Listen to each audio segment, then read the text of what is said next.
নজর রাখবো পরবর্তী সংবাদে। পলাতক বিজেপি নেত্রী তথা অভিনেত্রী জয়া প্রদা, যেখানে লক্ষ্য করা যাচ্ছে যে বিজেপি নেত্রীকে এবার গ্রেপ্তারের নির্দেশ দিয়েছে আদালত। নির্বাচনের সময় আদর্শ আচরণবিধি লঙ্ঘন করার অভিযোগ উঠেছিল তার বিরুদ্ধে। তবে গোটা বিষয় সম্পর্কে কি রয়েছে বিস্তারিত জানবো। সরাসরি আমাদের সাথে রয়েছে চিফ এক্সিকিউটিভ এডিটর নীল বণিক। নীল, কি রয়েছে বিস্তারিত? যেখানে বলা হচ্ছে যে বিজেপি নেত্রী তথা অভিনেত্রী পলাতক রয়েছে, যেখানে নির্বাচনী আচরণ বিধি লঙ্ঘন করার অভিযোগ উঠেছিল, কবে নাগাদ গ্রেপ্তারের দাবি উঠছে তার বিরুদ্ধে? দেখো, এটাকে ঠিক পলাতক বলা যায় না, তবে আইনের ভাষায় যদি বলা যায় বা সংবিধান অনুযায়ী যদি কথা বলা হয় তাহলে পলাতকই। কারণ তিনি দেশ ছাড়েননি এবং তিনি দেশের মধ্যেই, বিজেপি নেত্রী তথা অভিনেত্রী জয়া প্রদা তিনি দেশের মধ্যেই রয়েছেন। নির্বাচনের সময় তার বিরুদ্ধে আদর্শ আচরণ বিধি লঙ্ঘনের, যে নির্বাচনের আদর্শ আচরণ বিধি থাকে কমিশনের, সেগুলো লঙ্ঘন করার অভিযোগ ওঠে। সেই অভিযোগের পরিপ্রেক্ষিতে একটা মামলা হয়। সেই মামলাতে দীর্ঘদিন আদালতে হাজিরা দেয়নি বলে আদালত তখন বাধ্য হয়ে তাকে তাকে গ্রেফতারের নির্দেশ দেয়। মানে আদালতের নোটিশ পাওয়ার পর কোনো ব্যক্তি যদি 3বার যদি হাজিরা না দেন এবং সেই সঙ্গে যদি কোনো রকম কোনো কারণ না দর্শান, সেই ক্ষেত্রে আদালত তার বিরুদ্ধে গ্রেফতারি পরোয়ানা জারি করে দিতে পারে।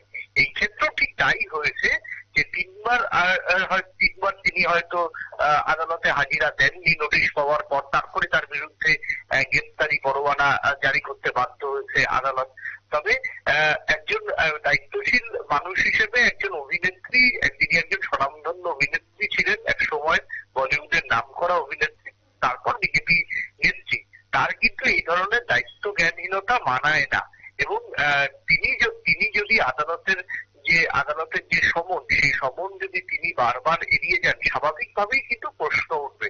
যেমন আমরা দেখছি যে কয়েকদিন ধরেই অরবিন্দ কেজরিওয়াল, তিনিও ইডি সমন বারবার এড়িয়ে গেছেন। বিজেপি নেতা নেত্রীরা অরবিন্দ কেজরিওয়ালকে আক্রমণ করেছেন। কিন্তু এই ক্ষেত্রে তাদেরও দেখা উচিত যে তাদের দলের বিজেপির অনেক দলের নেতা নেত্রীরাও কিন্তু সমন এড়িয়ে যান এবং আদালতকে বাধ্য হতে হয় গ্রেফতারি পরোয়ানা জারি করতে। যেহেতু গ্রেফতারি পরোয়ানা জারি করেছে এবং নিম্ন আদালতের এই গ্রেফতারি পরোয়ানা জারি করার পরে কোর্ট ইন্সপেক্টরের তরফ থেকে জয়প্রদার যেখানে মুম্বাইতে বাড়ি, সেখানেই হয়তো প্রথম নোটিশ যাবে। কোর্টের নোটিশ পৌঁছালে কিন্তু তাকে গ্রেফতার করতে কোনো রকম বাধা থাকবে না মুম্বাই পুলিশের। সেই ক্ষেত্রে মুম্বাই পুলিশের দায়িত্ব হবে তাকে গ্রেফতার করে আদালতে প্রডিউস করা।